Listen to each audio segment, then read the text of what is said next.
How to get Revolut physical card. Hey everyone. In this video, I'll show you step-by-step how to order a physical Revolut card, so you can use it for ATM withdrawals, online payments, and in stores. Step 1. Open the Revolut app. Make sure you've downloaded the Revolut app from the App Store or Google Play. Sign into your account or create one if you're new.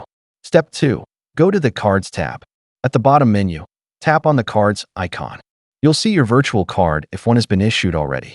Step 3. Tap Get a physical card. Under the virtual card, tap Get a physical card. Choose your card design and type, standard, premium, or metal depending on your plan. Step 4. Enter your delivery address. Confirm or enter your shipping address. Double-check for accuracy to avoid delivery issues. Step 5. Pay for delivery, if needed. Standard card delivery may have a small shipping fee, especially for free accounts.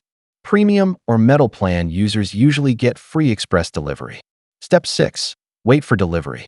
Once ordered, you'll receive an estimated delivery date. You can track your card inside the app. And that's it.